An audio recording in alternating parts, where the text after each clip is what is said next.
The truth is, it's always been right in front of you, hidden within the chaotic folds of human history, buried beneath the exhaustion of the laboring masses and the quiet desperation of those who settle for less, lies a secret so potent it has built empires and shattered the chains of poverty for those bold enough to grasp it.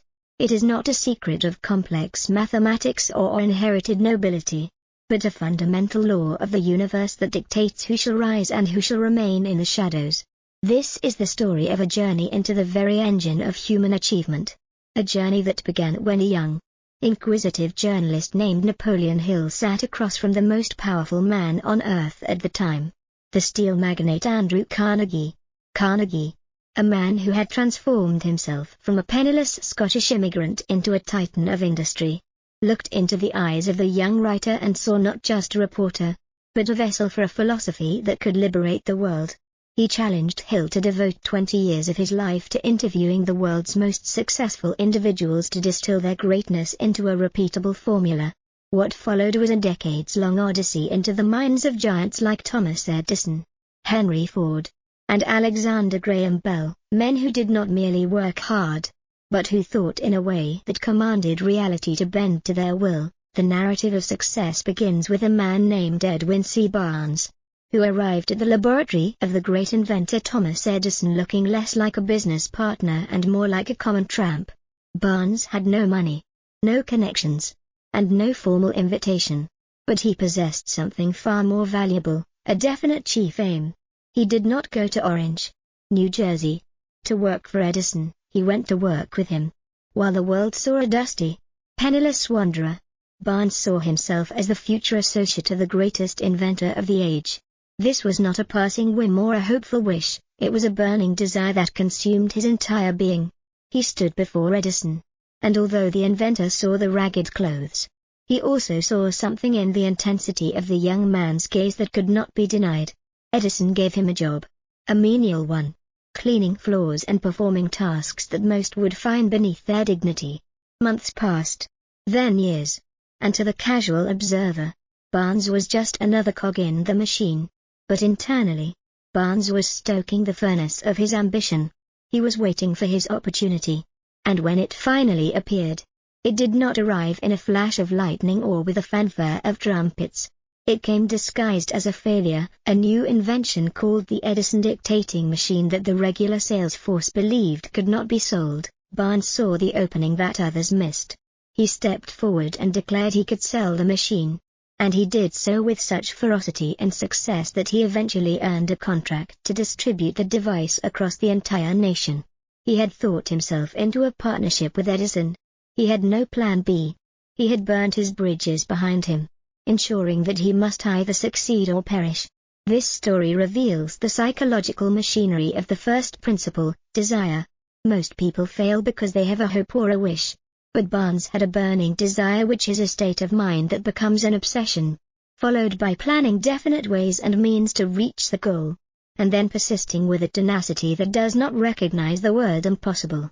The lesson here is profound and unsettling. The universe does not reward those who merely want, it rewards those who demand with their entire soul. Those who transform their mental energy into a physical reality through the sheer pressure of their will.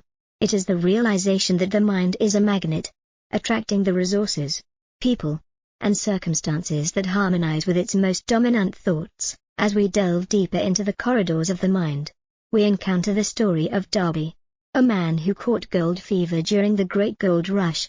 Darby and his uncle labored for months, digging into the earth, fueled by the glittering promise of wealth. They finally struck a vein of ore, and for a moment, it seemed their dreams were realized. But then, the vein disappeared. They kept digging, deeper and deeper, driven by desperation. But the gold was gone.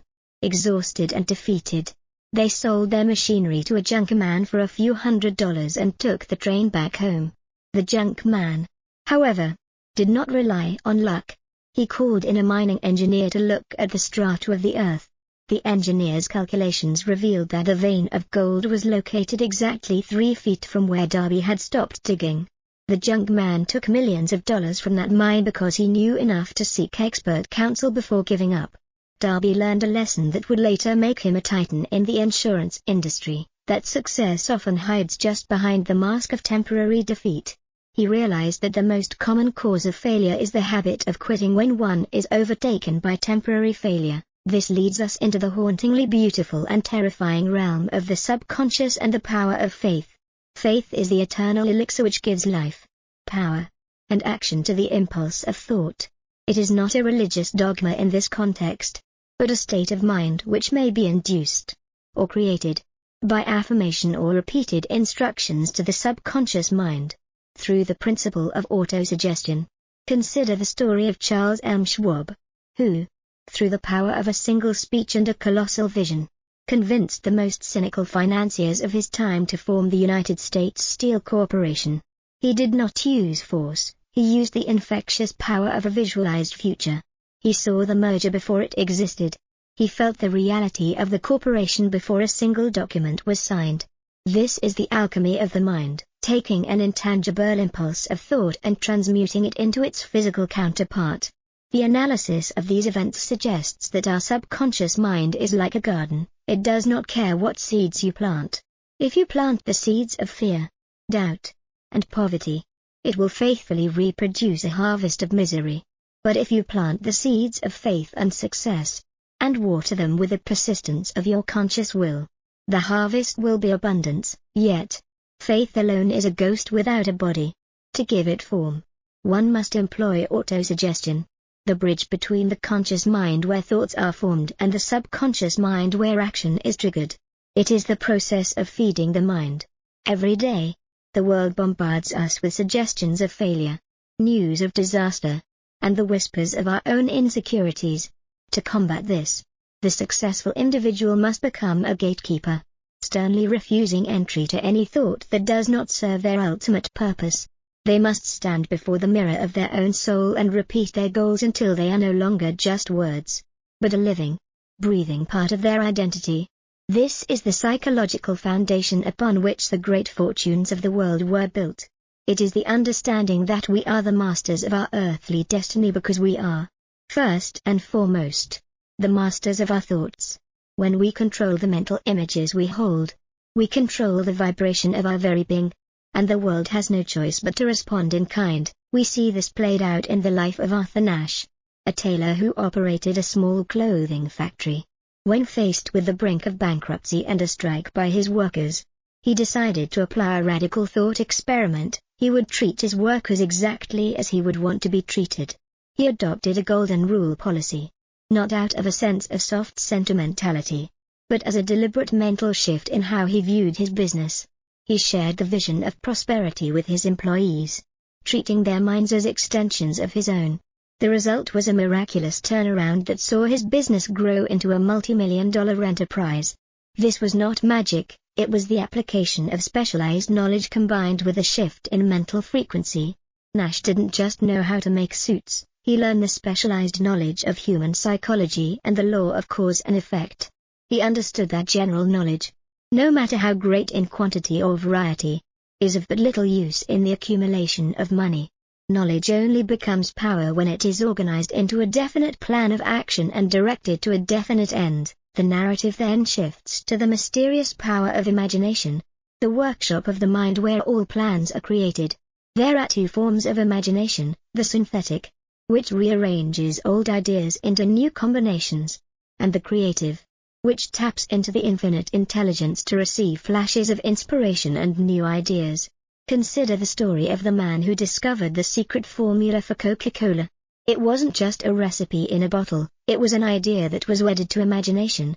The kettle and the wooden paddle used to mix the first batch were worth nothing, but the idea was worth billions. The lesson here is that ideas can be transmuted into cash through the power of definite purpose, plus definite plans. Those who fail to use their imagination remain trapped in the synthetic world, merely reacting to what is, rather than creating what could be. The creative imagination is the antenna of the soul, and when it is tuned to the frequency of a high-energy desire, it can pull solutions out of the very air. This is the terrifying beauty of the human condition. We are limited only by the boundaries we imagine for ourselves. If we can see the finish line in the theater of our mind, We have already traveled half the distance, but imagination without organized planning is like a ship without a rudder. Every great achievement in history, from the construction of the pyramids to the landing on the moon, began as a plan on paper. Hill recounts the story of how Henry Ford, a man with little formal education, was once called an ignorant pacifist by a newspaper. Ford sued for libel, and during the trial, the lawyers tried to prove his ignorance by asking him specialized questions about history and philosophy. Ford, tired of the games, pointed a finger at the lawyer and told him that he had a row of electric buttons on his desk, and by pushing the right button, he could summon any man who could answer any question he desired. He realized that he didn't need to know everything, he needed to know how to organize the men who did. He was a master of the mastermind principle, the coordination of knowledge and effort, in a spirit of harmony, between two or more people, for the attainment of a definite purpose. Ford understood that power is organized knowledge, and he organized it more effectively than anyone else in his era. This segment teaches us that leadership is not about having all the answers, but about the ability to organize a plan and inspire others to execute it. It is the realization that no individual has sufficient experience, education, native ability, and knowledge to ensure the accumulation of a great fortune without the cooperation of others. As the sun sets on the first chapter of this mental revolution, we are left with the image of a world divided. On one side are the millions who wander aimlessly, victims of circumstance, their minds cluttered with the debris of 1,000 unformed thoughts. On the other side are the few who have discovered the magic of Think and Grow Rich. They understand that the brain is both a broadcasting and a receiving station for the vibration of thought. They know that when they focus their mind with intensity, they are literally sending out an energetic signal that searches the world for a match. The stories of Barnes, Darby, Schwab, and Ford are not mere anecdotes, they are evidence of the law as reliable as gravity. The analysis is clear, your current life is a physical manifestation of your past thoughts. To change the life, you must first change the thought. You must move from the realm of wishing to the realm of knowing. You must become so saturated with your goal that your subconscious mind accepts it as an established fact and begins to move heaven and earth to bring it into your hands. This is the precipice upon which you stand. The gate is open, and the path is marked by the footsteps of those who refuse to be ordinary. The only question that remains is whether you have the courage to keep walking, to push past the 3-foot mark where others have failed, and to claim the gold that has been waiting for you since the beginning of time. The journey into the depths of the human psyche continues, moving from the birth of an idea to the hardening of the spirit. One of the most treacherous barriers on the road to transcendence is the inability to reach a firm decision. Napoleon Hill's analysis of over 25,000 men and women who had experienced failure disclosed the fact that lack of decision was near the head of the list of the 31 major causes of failure. This is not a mere habit, it is a spiritual paralysis. In contrast, every one of the several hundred people Hill studied who had accumulated fortunes well beyond the $1 million mark had the habit of reaching decisions promptly and changing these decisions slowly, if and when they were changed. To understand the gravity of this, one must look at the signing of the Declaration of Independence. On that fateful day in Philadelphia, 56 men placed their signatures on a document, knowing full well that they were either birthing a new nation or signing their own death warrants. They did not waver. They did not wait and see. They reached a decision that was backed by a courage so absolute that it vibrated through time. This historical moment serves as the ultimate archetype of the power of decision. These men were not just politicians, they were masters of their own mental fate. The lesson is stark: the world has a habit of making room for the person whose words and actions show that they know where they are going. Indecision is a silent thief that steals the most precious commodity we have, time. When you delay a decision, you are essentially telling the universe that you do not trust your own vision. You are allowing the opinions of others, the common sense of the masses, and the whispers of tradition to dictate your reality. The analysis of this principle reveals that the most successful people in history are often accused of being stubborn because they stick to their plans. In truth, they are simply individuals who have learned to trust their internal compass over the external noise of the crowd. They understand that a wrong decision made with conviction can be corrected. But no decision at all leads to a slow death of the soul. From the fortress of decision, we move into the relentless fire of persistence. If desire is the fuel, then persistence is the engine that keeps the vehicle moving when the road turns to jagged glass. Hill recounts the story of Fanny Hurst, a writer who received 36 rejection slips for a single story before she finally sold it. She did not see 36 no's, she saw 36 lessons. She persisted until her name became a household word. Persistence is a state of mind, and like any other state of mind, it can be cultivated. It is based upon definite causes, such as definiteness of purpose, self-reliance, and the habit of concentrated effort. Without persistence, you will be defeated, even before you start. With persistence, you will win. The analysis here is psychological. Persistence is the only thing that can bridge the gap between a dream and its physical manifestation. It is the insurance policy against failure. Most people are good starters but poor finishers. They are often like the runner who collapses 100 yards from the finish line because they allowed the fatigue of the journey to outweigh the glory of the goal. Persistence is the refusal to accept any condition other than victory. It is the quality that turns a common person into a legend. This brings us to the enigmatic power of the mastermind. The coordination of knowledge and effort between two or more people. No individual has ever achieved greatness in total isolation. Andrew Carnegie attributed his entire fortune to the mastermind group he surrounded himself with, a collection of roughly 50 men who helped him manufacture and market steel. Carnegie himself knew little about the technical side of the steel business, but he knew how to manage the minds of those who did. This is the economic and psychic phase of the mastermind. When two minds join, they create an invisible, intangible third force which may be likened to a third mind. It is a synergetic explosion of energy.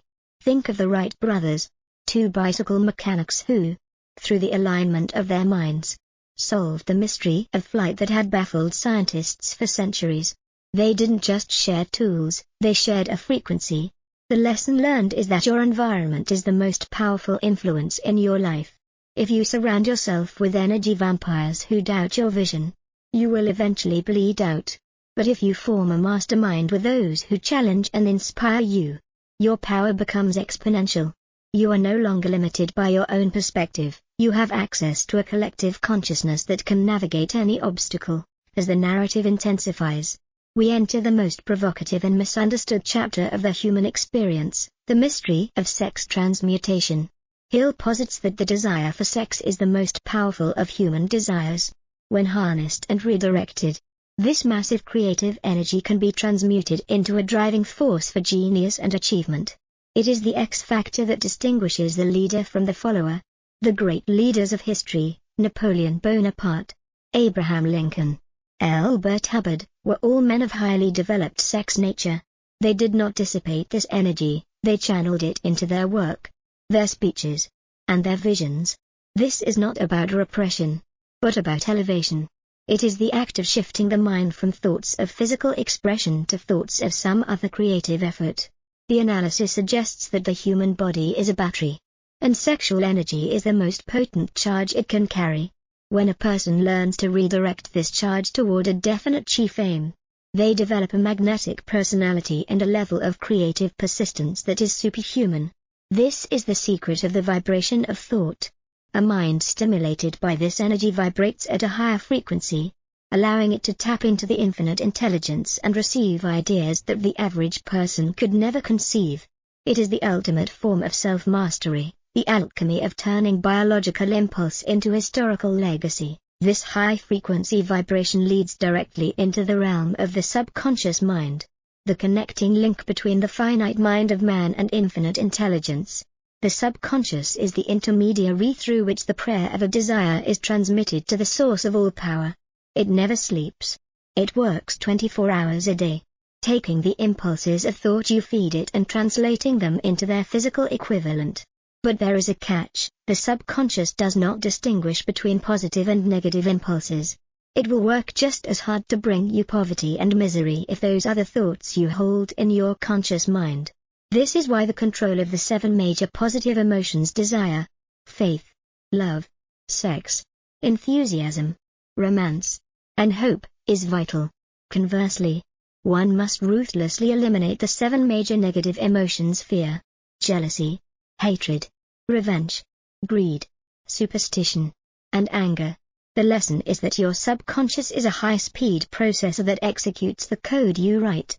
If your code is full of bugs, negative thoughts, the output will be a system crash.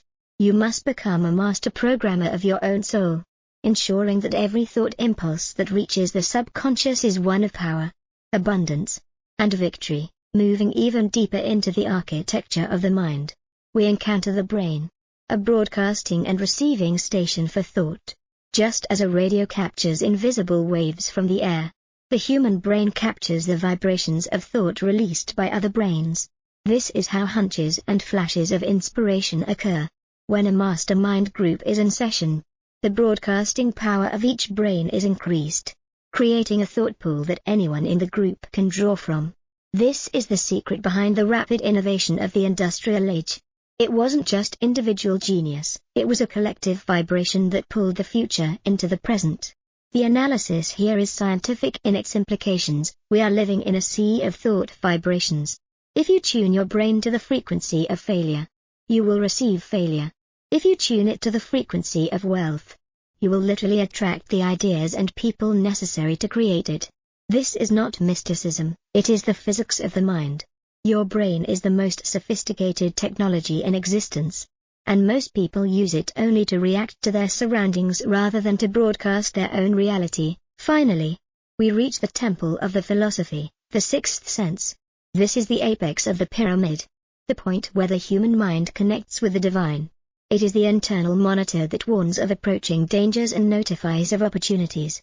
Hill describes how he would hold imaginary council meetings in his mind with the great men of history: Darwin, Aristotle, Emerson, Paine. He would visualize them sitting around a table, and he would ask them for advice.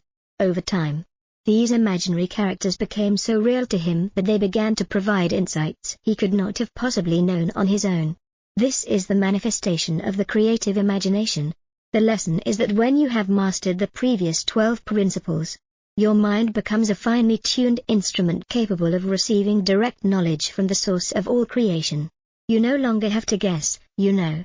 You are guided by an invisible hand. This is the state of being that all great achievers eventually reach, a sense of calm certainty that they are in harmony with the laws of the universe. But there is a shadow that haunts this path, a dragon that guards the treasure. Before one can fully claim the power of the 6th sense, one must conquer the 6 ghosts of fear: the fear of poverty, the fear of criticism, the fear of ill health, the fear of loss of love of someone, the fear of old age, and the fear of death. These fears are nothing more than states of mind, yet they are the primary reason why millions live and die in quiet desperation. The fear of poverty is the most destructive, for it paralyzes the faculty of reason and destroys the imagination. The fear of criticism robs a person of their initiative and destroys their individuality. Hill's analysis is a call to war against these mental phantoms. Fear is the only thing that can stand between a man and his destiny. It is a smokescreen created by the ego to keep us safe, but it also keeps us small. To grow rich is to walk through these ghosts and realize they have no substance.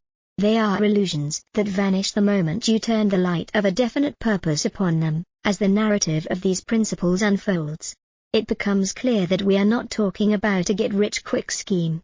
We are talking about a total restructuring of the human soul. The stories of those who rose from nothing to command the world are not meant to be admired from afar, they are meant to be blueprints. The analysis of Hill's work reveals a profound truth: the only limitations we have are the ones we set up in our own minds. The poverty consciousness that plagues so many is a choice, just as money consciousness is a choice. We are the creators of our own environment. We are the architects of our own luck. The path is laid out with surgical precision. From the first spark of desire to the final, intuitive whisper of the 6th sense. The question is no longer whether the formula works. History has proven that it does. The question is whether you are willing to undergo the mental discipline required to apply it. Are you willing to be the one who reaches the decision while others hesitate? Are you willing to persist when the world tells you to stop? Are you willing to master your own internal energy and broadcast a vision so powerful that the world has no choice but to manifest it? The transition from the physical to the metaphysical is complete, and the stage is set for the final realization of what it truly means to be a master of one's fate. The final veil is lifted, revealing that the true accumulation of wealth is not an act of gathering, but an act of becoming. As we reach the summit of this philosophy, we observe the life of Henry Ford once more, not as a manufacturer, but as a man who conquered the devil's workshop, the idle, fearful mind. When Ford decided to produce his famous V8 engine, his engineers insisted it was an impossible feat to cast an 8-cylinder engine block in one piece. Ford did not argue, he simply commanded them to stay on the job until they succeeded, no matter how much time was required. For 6 months, they failed. For another 6 months, they failed. But Ford had reached a decision that was backed by a burning desire and enforced by persistence. At the end of the year, the impossible engine became a reality. This story is the ultimate testament to the core message of the entire work: the physical world is merely a shadow cast by the mental world. Ford did not build an engine, he thought an engine into existence by refusing to accept the limitations of those around him. The analysis of this ultimate stage of achievement reveals that the rich in the book's title refers to a state of complete harmony. To grow rich is to possess the power of self-determination. It is the ability to walk through a world of chaos with a mind that is a sanctuary of order. The core message of Napoleon Hill is that thoughts are things, tangible, energetic forces that have the power to organize matter. We are each equipped with a biological laboratory capable of producing any outcome we can vividly imagine and emotionally charge. The tragedy of the human condition is not a lack of opportunity, but a lack of directed will. Most people are like a high-powered radio transmitter that is broadcasting static because they have never learned to tune the dial. Success, therefore, is not a destination you reach, but a frequency you inhabit. This frequency is maintained through the constant vigilance of the mind. The journey from Barnes's ragged clothes to Schwab's multi-million-dollar deals and Ford's industrial empire proves that the secret is a psychological alignment with the laws of nature. You must define what you want, create a plan, surround yourself with a mastermind, and then move forward with a persistence that makes even death seem like a minor inconvenience. You must transmute your basic impulses into creative genius and guard your subconscious against the parasites of fear and doubt. When these elements coalesce, the sixth sense awakens, and you no longer struggle against the current of life, you become the current itself. You realize that the gold mine Darby abandoned was not in the ground, but in his own character, a character that needed the forge of failure to eventually become steel. The meaning of this entire narrative is that you are the dictator of your own mind and the captain of your soul. You have been given the master key that opens every door, from the bank vault to the gates of spiritual peace. The think in the title is the labor, the grow rich is the inevitable harvest. There is no such thing as something for nothing. You must pay the price in mental discipline, but the reward is a life where your outer reality matches your inner vision. The distinction between the master and the servant is simply the content of their predominant thoughts.